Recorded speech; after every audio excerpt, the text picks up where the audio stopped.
The Question Lane is a podcast where the goal is to solve problems through the process of questions and answers.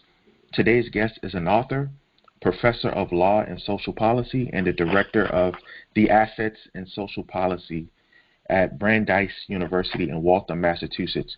Today's series of questions and answers will be centered around Area 1, economics, specifically his book, Toxic Inequality, How America's Wealth Gap Destroys Mobility, Deepens the Racial Divide, and Threatens Our Future. Our guest today is Dr. Thomas Shapiro. Welcome to the podcast. Well, great. Thanks. It's wonderful to be here today. Great. Would you like to be referred to as Dr. Shapiro, Professor Shapiro, Tom, Thomas? What would work for you? Tom works best. Thank you. Perfect. And what about yourself? Alonzo will work for me. Okay, great. Perfect. So, is there anything you want us to know about you before we get started?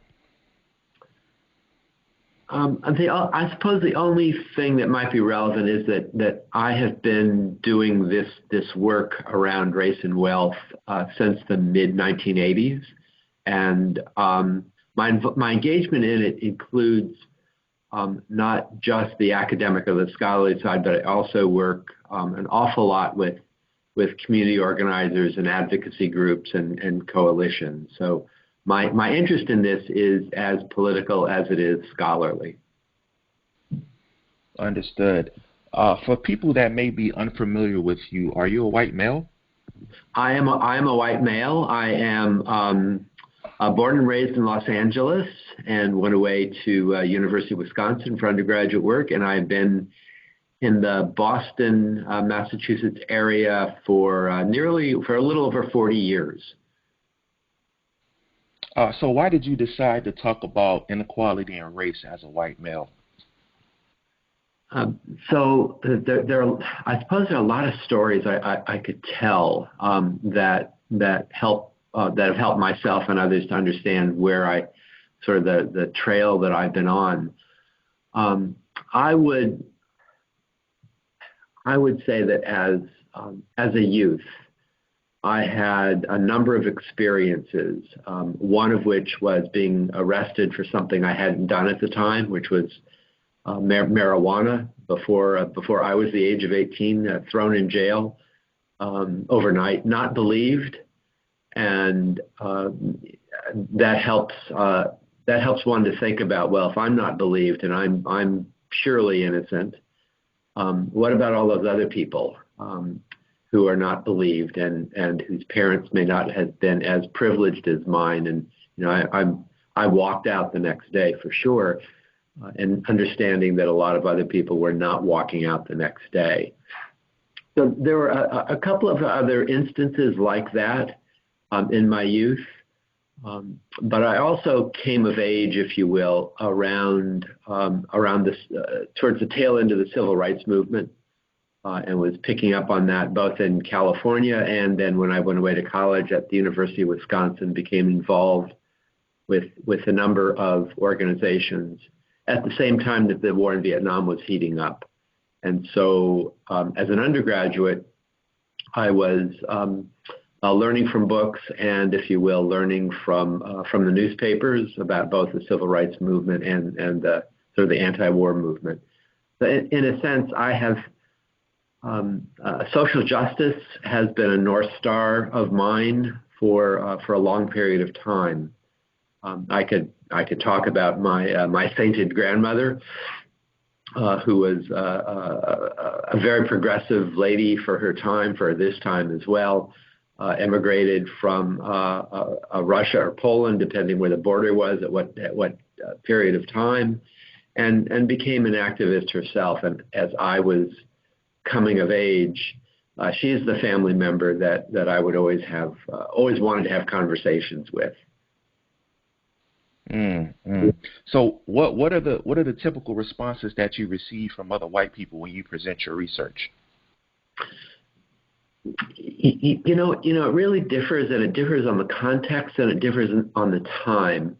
So, let me take us back a little ways to the late 1980s and then up through the mid 1990s, if you will. where my co-author on the first book on race and wealth, titled Black Wealth, White Wealth, the co-author on that is Melvin Oliver. Melvin Oliver is an African-American male. We were very good friends, best buddies, if you will, in graduate school, and continue to be so to this day. And that may or may not be relevant, but what I think is relevant is I think that part of the appeal of the book and the work that we did together had precisely to do that we were a black and white team. And that sent, this is many years ago, that sent a sort of a togetherness message that I think appealed to a lot of people. And we learned a lot from each other in that process. And I think that I understood my role at that time as beginning to speak to a generally educated audience, but I really I think that I really wanted a white audience to become much more aware of the history that they were living and the privileges that they were living and what the other side of that might look like for people that didn't have that same skin color. I can, maybe talk about a couple of other sort of realizations or moments of self-realization for myself as a white person around this. One of which, about 10 years ago, I was invited to speak at a number of historically black colleges, like Philander Smith, like several others. And at some point, maybe the realization was a little late after about the second or third one, I asked myself, what am I doing here? Why are they inviting me? Why do they want me in front of their faculty and their student body? And I engaged in that sort of conversation with the president of one of those universities. And it was very enlightening to me because what he basically said was that he thought as an educator it was very important to have somebody that was not African American come before them and talk about the issues that were consuming the campus around racial wealth, race and wealth issues. And so I'm serving that function, if you will, in that kind of context. It's now shifted. So that thankfully, there are many more academics and advocates and organizers of color today that are raising the kinds of concerns that has been animating me for a long period of time. And what that means for me is that there's some of this work that I no longer need to do because there are other people doing it and most likely doing it better than I am. And that's great. And that frees me up to, in my own mind, to keep trying, figure out what are the boundaries that need to be pushing. And it allows me to dig deeper into both the analysis and now the narrative around racial justice and racial inequality in the United States, while I continue to work with organizations that have leaders of color. So that's there's a long arc to this, and maybe I won't have time. It won't be on my particular agenda, but it may be a magazine article or something that may be of interest to people, sort of telling that story. Sure. We could definitely get that link out towards the end of the interview. So before I hop into the book, I want to discuss two quick definitions. When you use the term racism in your book, Toxic Inequality, what do you mean? Oh dear. So obviously it's a great question. My notion of racism is largely a structural, historical, legacy, and policy foundation.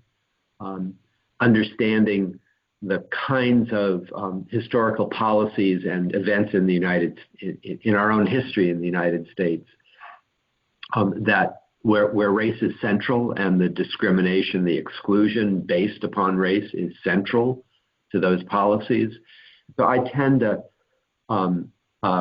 be a structural, come from a structural angle on that, while understanding the implicit and explicit bias discrimination that is also a part of the racism in society in the United States that expresses itself sometimes on more micro levels. And it's not a micro level when somebody is discriminated against for a job, or they're redlined out of the community, or their insurance costs more, or their food costs more, their utilities cost more because of the demographics of where they happen to live at that period of time.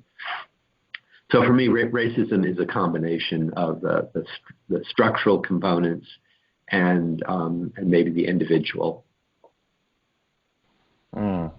I came across a definition that I thought was pretty accurate, and it took into account perpetrators and victims, in addition to what you said, which would be the scope of the issue, which would cover economics and education and entertainment, etc. So I just want to see what you have to say about this particular definition. So a global system of people who classify themselves as white and are dedicated to abusing and or subjugating everyone in the known universe whom they classify as not white. Do you think that's an accurate description of racism? Yes, in general, yes, I do. I'm going to hem and haw a little bit, Alonzo, just around the notion of how intentionally designed it is for individuals. I think a lot of us act out of some things that are so deeply ingrained in ourselves and our culture that it's so taken for granted that the intentionality may not be there. Now, the consequence is certainly the same in those sorts of instances. But yeah, I could more or less live with that notion of racism. Okay, understood. Also, inequality. What do you mean when you use the term inequality? So this is for me, it's a notion that's in flux, in that I tend much more these days to talk about equity rather than inequality. Inequality seems to me at least, denote differences, and denote differences where there are groups or individuals that benefit from disadvantages of others. And notions around inequality tend to put that conversation in a framework of there is something that needs to be narrowed between groups or individuals. And, I think that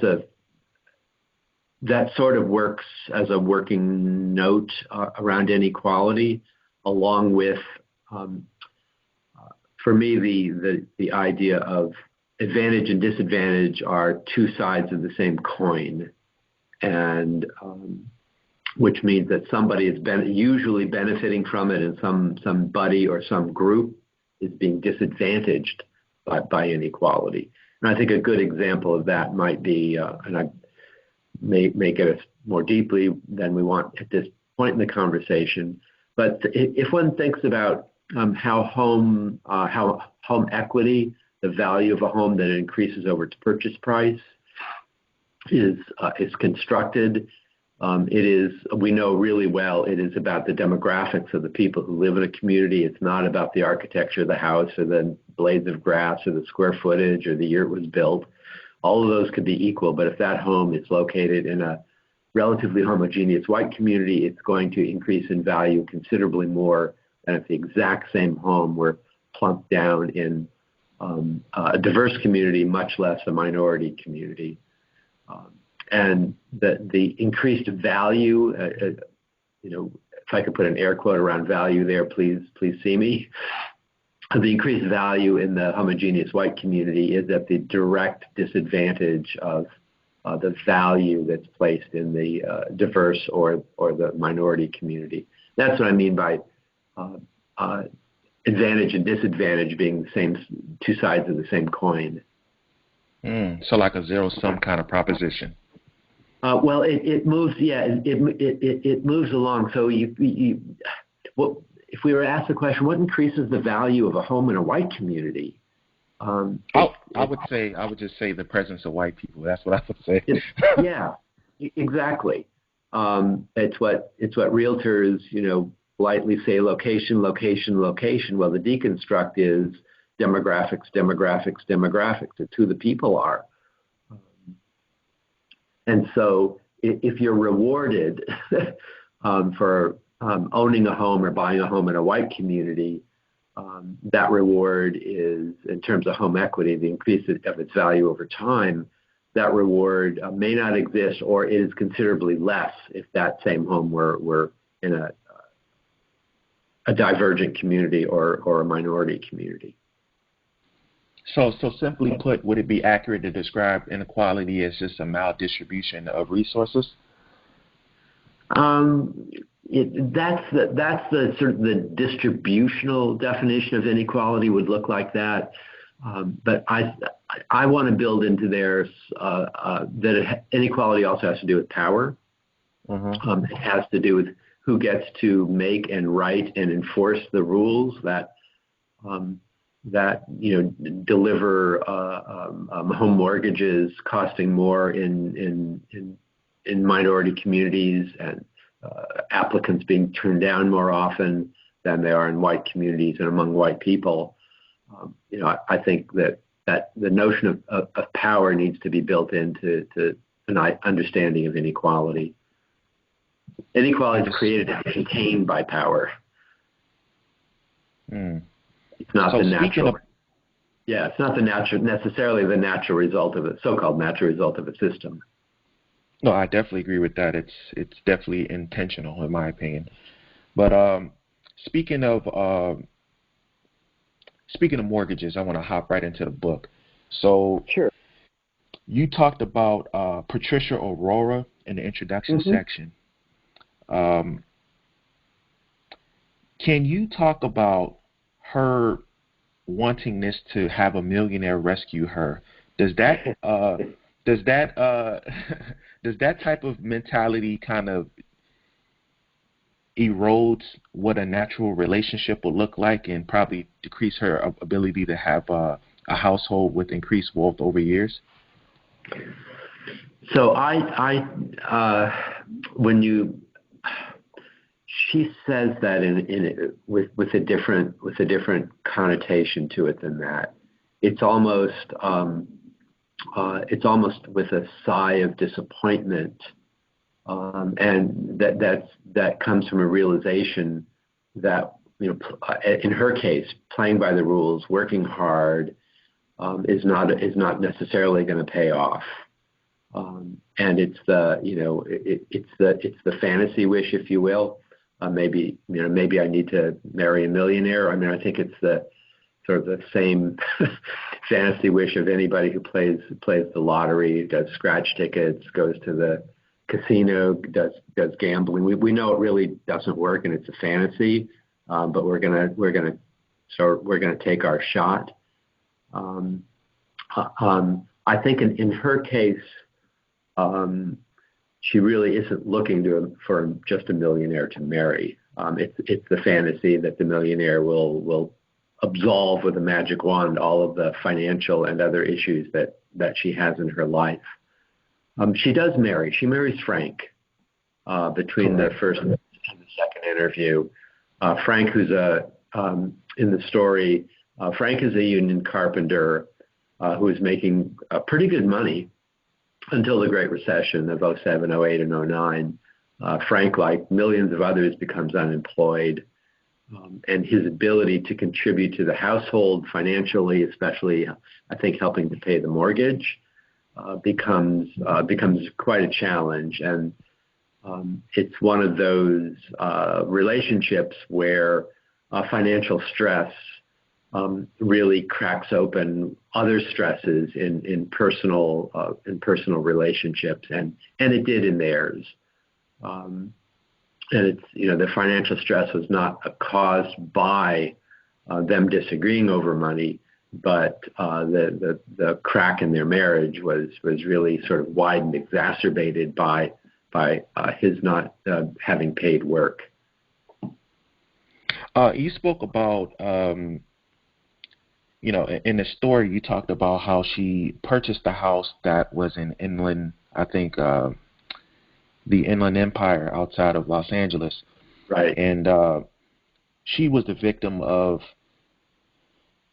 receiving a faulty mortgage that had, hidden fees. That's what she described it as.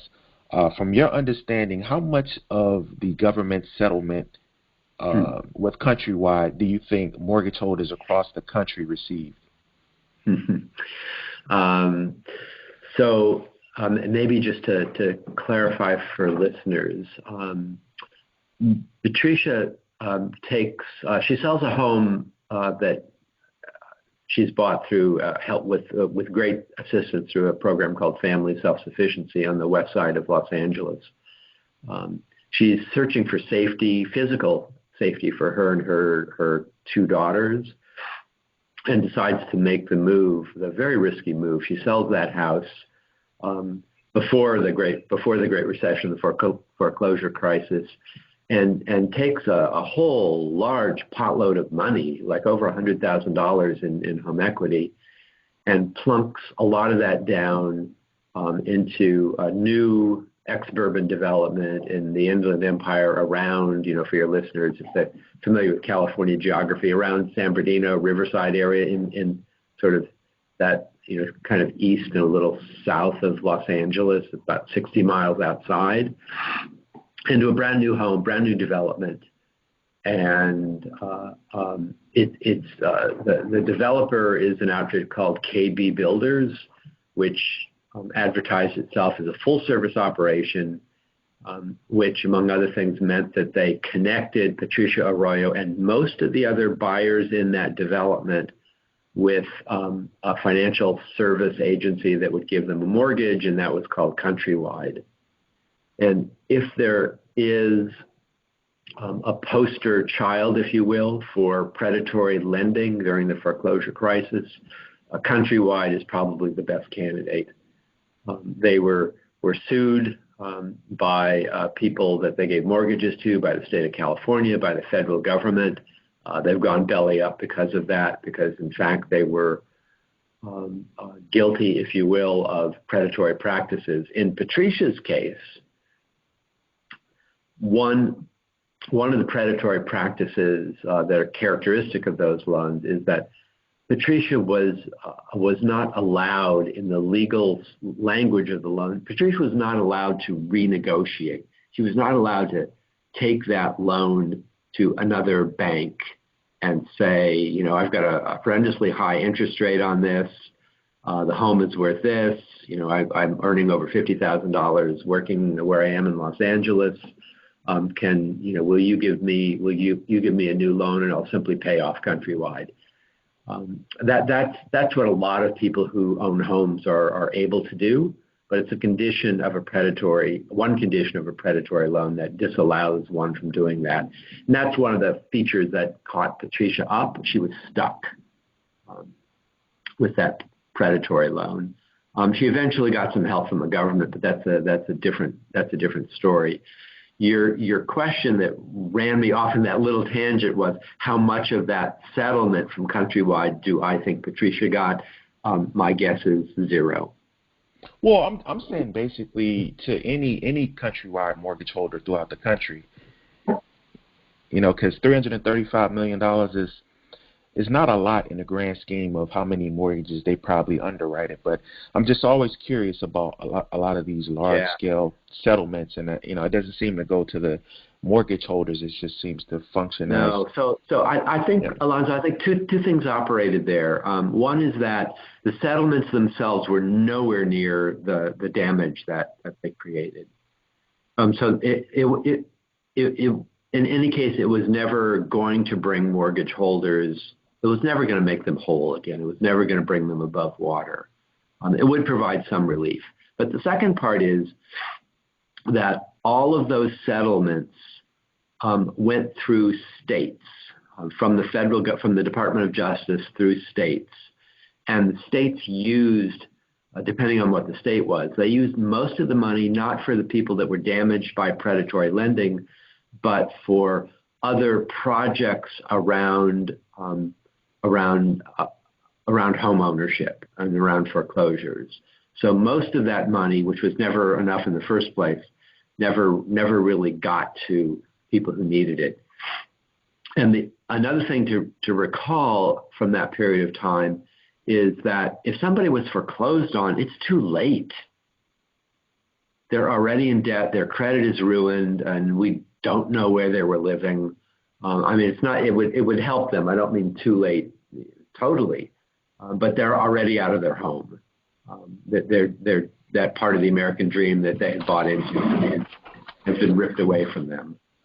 To give the audience a scope here, and I'm pretty sure I'm right. I haven't checked it recently, but if we were to go back and ask what were the 10 largest financial institutions in 2007, 8, and 9, virtually every single one of them signed an agreement with the United States Department of Justice that they had promulgated fraudulent loans and stipulated that they were guilty of that and paid off what in raw terms sound like huge settlements to the states.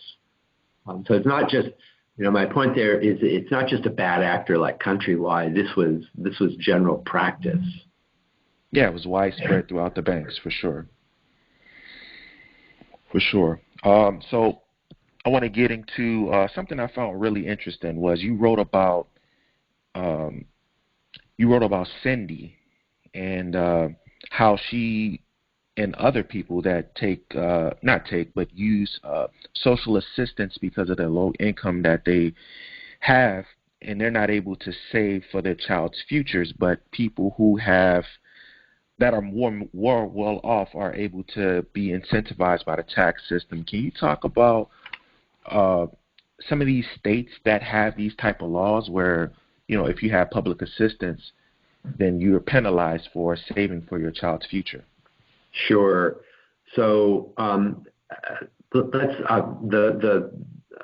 the rope I want to throw here in the conversation, I want to take us back to inequality and power, and who gets to make the rules, enforce them, and try to make everybody else abide by them. Because this is a really good example. So Cindy Breslin is in a situation where she can't earn a lot of money. She can't work full time. She's raising the family by herself. She's got some public assistance, for housing. She's able to draw upon some other programs for social assistance, which are really important for her livelihood, but never enough to help her get to the next more economically, financially secure place. It's only just enough to sort of keep her and her family from falling off the financial cliff. And they have to sacrifice a lot not to fall off of that cliff. If it's missing a last meal of a month, it's got 31 days. Where the food stamp budget is really run low. So, but Cindy's like millions of other American families that are more that live near or at or just below the so-called official government poverty line. For Cindy to have her eligibility remain positive for the kinds of programs, social assistance programs that she's involved in, she has to demonstrate, and she's got to document her income, and she's got to prove that her paid wages are below the poverty level or below the eligibility. And she also has to prove that she doesn't have wealth, that she doesn't have a savings account with a lot of money, that she doesn't have stocks and bonds, that she doesn't own other sorts of property. That she's got to continually prove that she's poor. So Cindy is in this, then was in the state of Massachusetts, if I recall, and Massachusetts then, like about half of the other states in the United States, have what's called an asset test. So to become and remain eligible for social assistance programs like Section 8, like TANF, like food stamps, you can't, and the dollar figure is going to differ by state. I'm just going to give an example right in the middle. You can't have $1,500 or more in savings or in a bank account because that's an asset.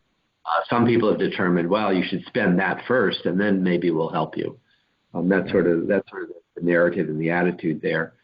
In Cindy's case, what that does, among other things, if she wanted to activate her aspiration for college and higher education for her family, for her children, and put money aside into a savings account, a special savings account meant for higher education for one's children, she would be penalized. She would potentially lose her eligibility for social assistance. So our policy has determined that for families like Cindy Breslin's, the act of saving for your child's education, you're going to be punished, potentially punished. You're going to lose some of your social assistance benefits, and that's the set of rules, if you will, as perverse as they are, and they are, have no doubt about it, that pertain to people like Cindy Breslin and the millions of others like her. With what does it do, among other things? It stops them from moving ahead. Now, if you're not in the financial category of a Cindy Breslin and her family, but if you're upper middle class, if your income is, $60, $70, $80, $90,000 a year, whatever we want to peg it at, and we put money into a child savings account, and there's special vehicles called the 529 account to do that. That account for people like me is tax shielded. I don't pay taxes on the income that I put into that account, and I don't pay taxes on the interest. And if it's used for educational purposes, I will never pay taxes on that. So for a certain part of the population, which tends to be white, tends to be upper middle class or so-called better off in terms of income, United States tax policy, it would be a mistake just to simply say it incentivizes that saving. No, it subsidizes that saving. Because when one doesn't pay taxes on money we put into those accounts, it's like the federal government is writing us a paycheck, is writing us a check to cover that. Whereas the exact opposite is for the Cindy Breslins of the world. And that goes back to, well, who's writing the tax rules? Who's writing those education accounts will basically subsidize them for upper middle class people, but it will be held against social assistance eligibility for the Cindy Breslins of the world. Mm-hmm. Speaking of income, what would your response be to people who say that $15 minimum wage, let alone the $23.58 that you referenced in your Walmart and GM examples, would create some type of financial strain on the economy and result in jobs being outsourced? What would your response be to people who say those type of things? Can I say hogwash? Okay. It's bull. It's in the aggregate, it's totally wrong. It may, we may in fact see those instances on a small part of minimum wage jobs, but the larger fact of the matter is, and it's not just a theoretical question, because we can now look at states and cities that have enacted minimum wage legislation that's above the federal. So in those cities and those states, we don't see loss of jobs. So it's a kind of a scare tactic used by sort of classical economists and frankly corporations and business people to try and scare a working movement of raising the minimum wage. But there's also, I think we're also beginning to see some benefits from it. When families have more money at the minimum wage level, they have more money. The chances that they're not buying General Motors stock, they're not buying Walmart stock. They're paying for consumer items that they need to reproduce their daily existence. It's heat, it's rent, it's clothing, it's food. Maybe it's a little entertainment. It's the things that make us smile.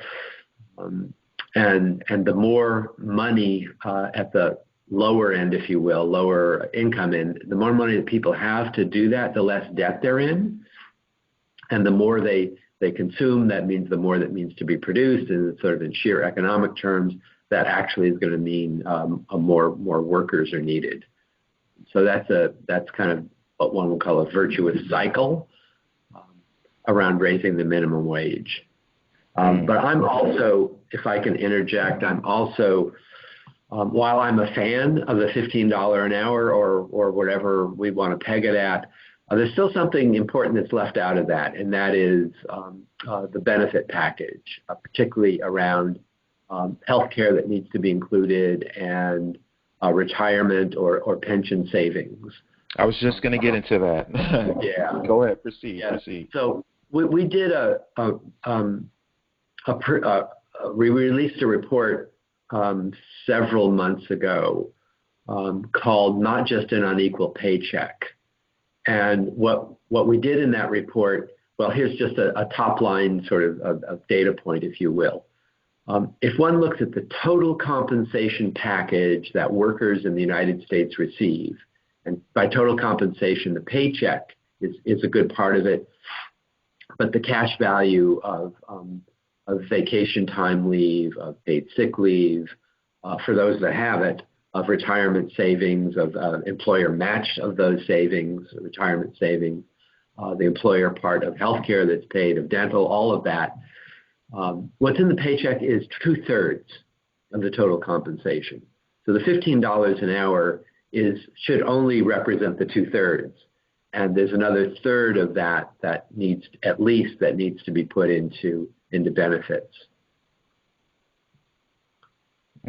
So I wanted to ask you about, you gave an example of Allison Ackerman, where you talked about kind of the hidden fees and the hidden, not fees, but hidden compensation that's included in her package that's not necessarily reflected in the amount that she receives per year. Like, for example, tuition, healthcare, etc.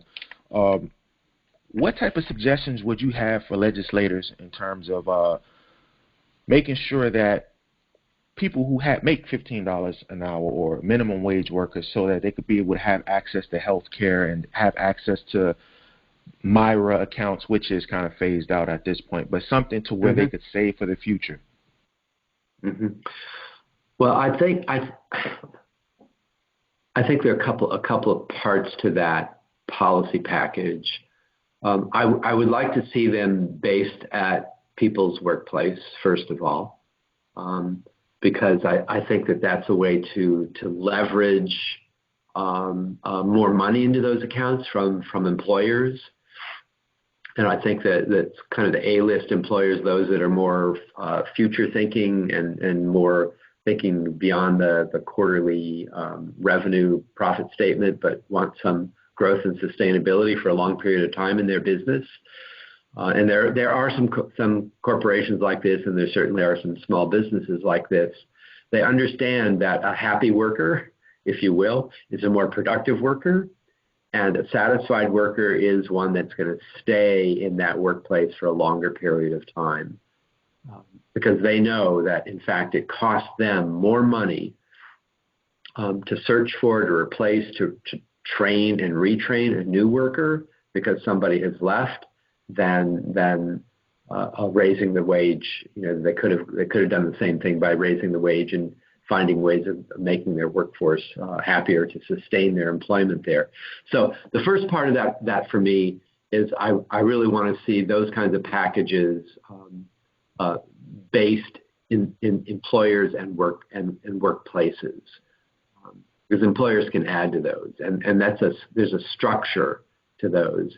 It's a way of what we call defaulting in. Everybody's in the system, and you can sign a piece of paper to get yourself out of the system of some kind of retirement benefits. Now I teach at a university. Ackerman also worked at a university, so the system that she was in and that I'm in is somewhat similar in that, as an employee of Brandeis University, I have no choice. It's mandated that 5% of my salary I never see in my paycheck, but goes into an account in my name, Tom Shapiro's name. 5% of every single paycheck I've ever gotten I've worked at 2 universities over a long period of time, goes into this account. And my current university then, for every dollar I put in, which it's got to be 5%, they put in twice that. So the university then puts in 10% of the equivalent of my bi-monthly check. Now that's an opt-in system. I can't opt out. It's mandated. It's nothing. Whatever is in that account, and that's the dollar figure is really not important at the moment. Whatever's in that account is not a result of my personal characteristic of saving, deferring gratification, not being a conspicuous consumer. Has nothing to do with what economists and others tell us are the personal characteristics of people that need to learn how to save. It's a system. It's a structure that's created that. And it's that kind of pipeline, that kind of structure and system that I would like to see rebuilt for every worker in the United States. Now, having said that, not everybody works for pay in the United States. There are people that can't work. There are a lot of people that take care of dependent relatives and don't get sort of monetary pay for that. And for those millions of people, there needs to be, I think, a parallel system that is a public system that's built up through either state government or through federal government. And it would be I suppose the equivalent of, just trying to rack my brains at the moment here, it would be the equivalent of Social Security, but for you don't have to retire to receive it. And it'll be employee matching, right? The corporate one, yes, would be employees are able to match it. Employers could match it. But a system set up through a government, whether it's state or federal, can be added to by the individual, and that would be tax shielded as well. So I want to get to 3 more points briefly, if I can. So one would be, I found it interesting that you said this, and I always knew this growing up, but I just found this interesting that you said this. You said, our family interviews mirror large survey data showing that college-educated Black households provided financial support to their parents 3 times more often compared to white college-educated households. Now, my parents were not college-educated at all, but I always knew that, Black people do contribute to their family more often than I suspect others would. Can you talk about briefly why that might be the case in your opinion?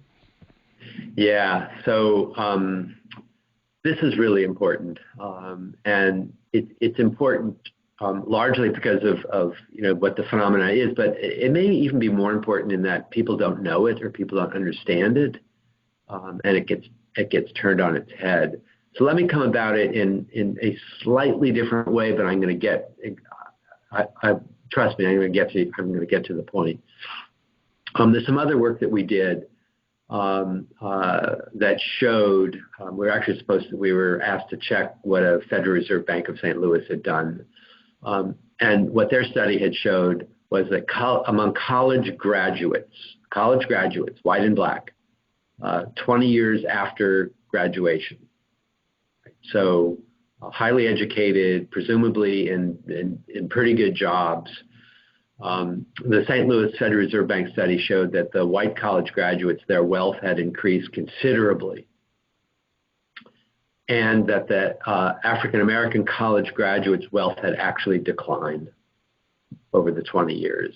And they were astonished by this, and they commissioned my group and a couple others to do some checking and to see what's going on there.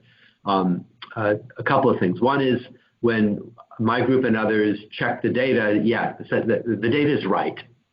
The data is right. African-American college graduates 20 years out in this study, their wealth actually declined compared to white wealth that just zoomed way up. So the question is why? Part of it has to do with inheritance, and that's part of the commission paper that we did. But much more on point with your question is that we found that kinship and social networks play a huge part. And I'm going to start with a generalization and check me or confirm me, or I think from your prior statement, I think I know where you are on this. It tends to be the case that an African-American college graduate who is in their 40s, that is, they're 20 years or so after graduation, tend to be the most highly educated and the most financially successful in their family network. And when people in a family network need assistance, whether it's burial fees for a grandmother, whether it's helping a niece with tuition for community college, whether it's somebody who can't, a niece that can't pay their rent, an aunt that's got a medical emergency and doesn't have insurance, whatever it is, we go to people in our network that we think are favorable and have the financial capacity to actually help us. So now, it's the college graduates that are asked because they tend to be the most financially successful in the network. And that's why, among other reasons, the data point you alluded to, much more African Americans more likely to give financial assistance. Yes. So but I would say it's not necessarily because out of charitable or good hearts, all of which are there, but there's also a pull of necessity there. Yeah, and just for the listeners, I didn't say it. Dr. Shapiro said it, and it's in his book. It's in the research. So I love my family. I love everybody that's listening. But I just want to make that was very interesting, and I wanted to have you elaborate on that. So, Alonzo, the other quick story I'll tell in the pilot interviews we did back in '98, '99. I keep remembering there was one young white couple I interviewed here close in the Boston area, where when we got to the point in the interview where I asked the question, have you given financial assistance to your parents or any other relatives? And they laughed, right? They laughed. That's what I was going to ask you about as well. Yeah. You don't understand. It's still coming to us. And they didn't particularly need it, but that's, their parents had it, and they were helping with, helping them buy a home and new refrigerators and cars and the things that other people get loans for. I'm glad you said that, because I was going to that next. So to wrap it all up here, reparations. Now, there's definitely more points in the book we could have touched on for sure, but with just the brief discussion that we talked about today, limited in scope, do you think it'll be logical for a $14 to $20 trillion cash reparations package for descendants of slaves in America, or what's your belief on that? So we need a whole other podcast.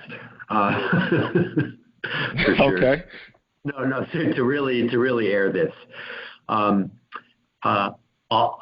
of my work, reparations are a logical conclusion. There's no, I would never back away from that statement. In the last, since working on this since the mid to late 1980s, everything I've learned, I've been able to transmit knowledge about, I learn more about, the logical conclusion is that reparations are morally, ethically, financially wholly justified. And so that's, we can put that statement out there wherever it needs to be.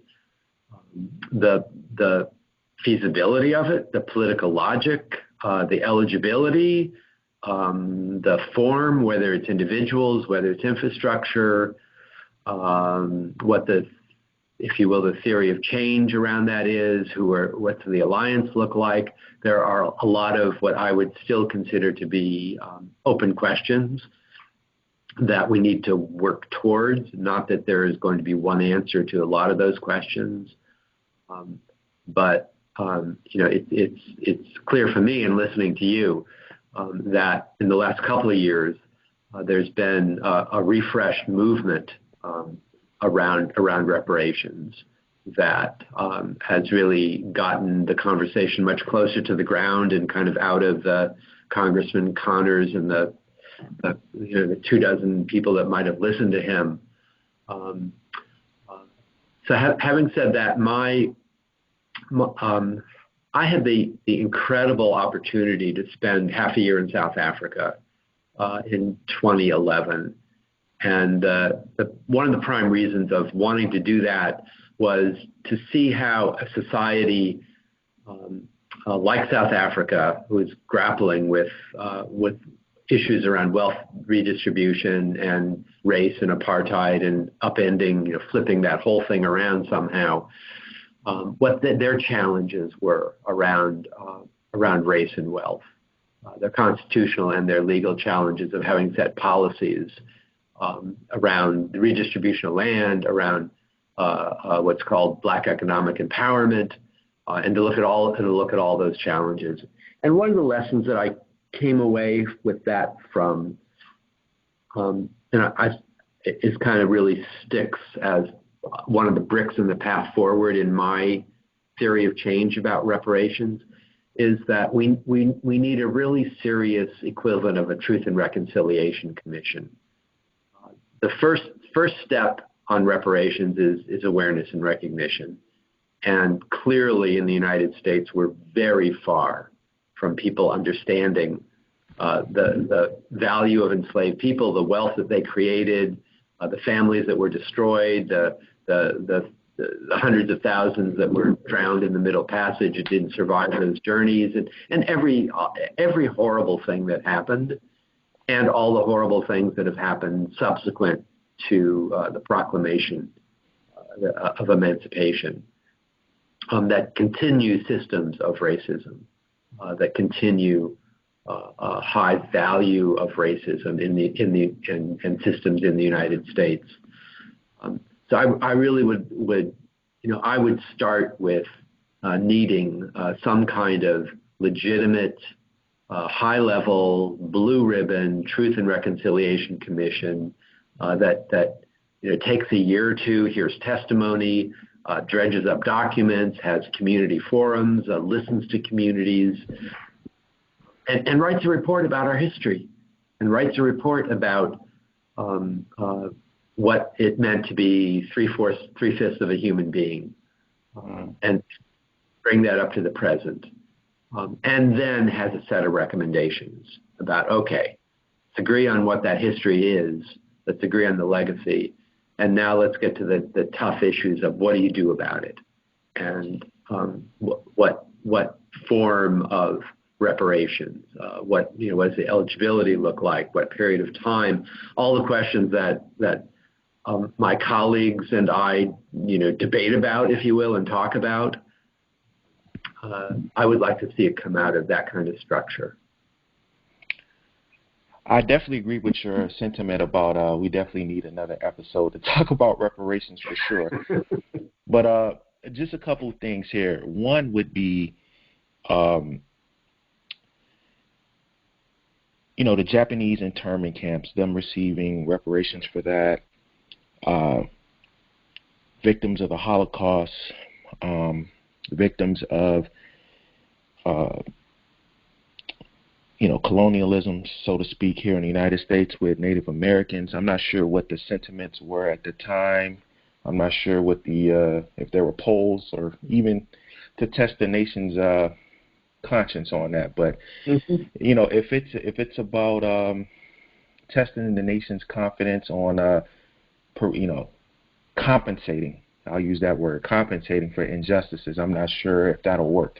I think this needs to be something that's pushed as a necessity for descendants of slaves to be able to progress in this calcified system where wealth is going to only become more of a increased problem going forward. So one last thing I want to ask you about, and hopefully you could get to some brief comments on this. Why I've always wondered this as an economist, as someone who does research. Why is inequality such an important thing to talk about now? Wow. So unfortunately, it's not important to talk about now. We're for worse or better, we're all caught up in the Trump thing, and we've been caught up in that for several years. And frankly, inequality, doing something about it has that North Star has faded in the last several years.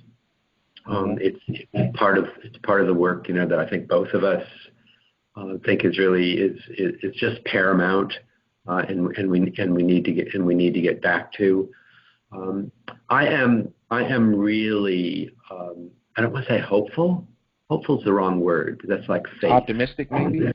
Inspired okay. by what I see on the ground and the groups and meetings I'm at, and if you get outside of the sort of the DC Washington centric policy levels and you're talking to folks on the ground in Toledo, Ohio, and people that are working around local reform movements there that are tying in issues around race and wealth, I'm very inspired. I mean, there's no way myself and people like me could do this work for 40, 50 years and keep hitting your head against a wall.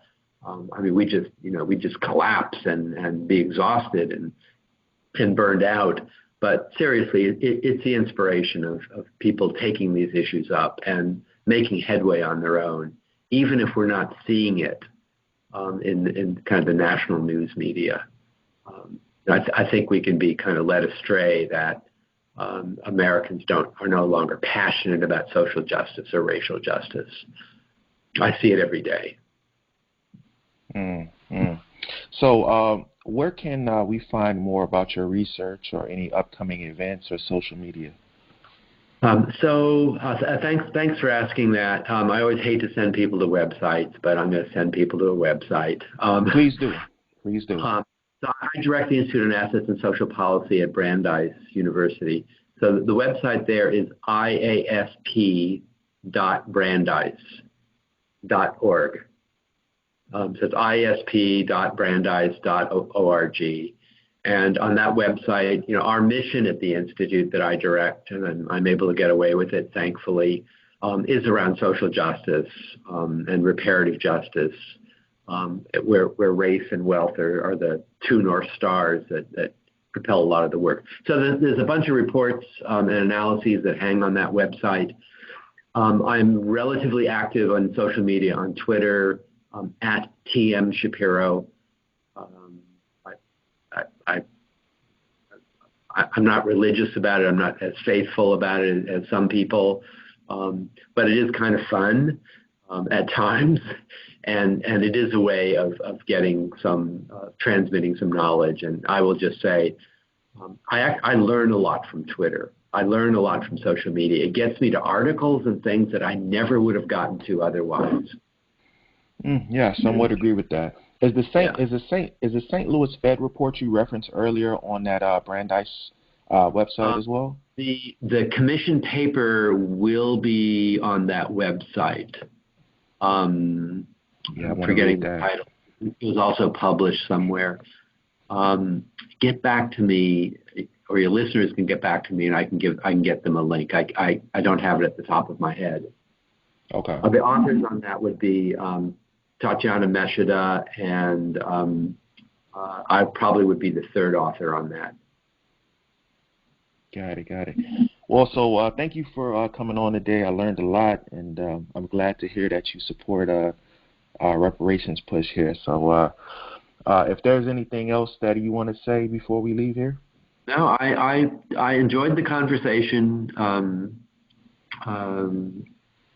I think we could have a lot more of these, but I'm sure that not that I'm advocating for it, but my point is that the conversations need to be as deep and as broad as some of the conversations we were getting into, and we're sort of still scratching the surface.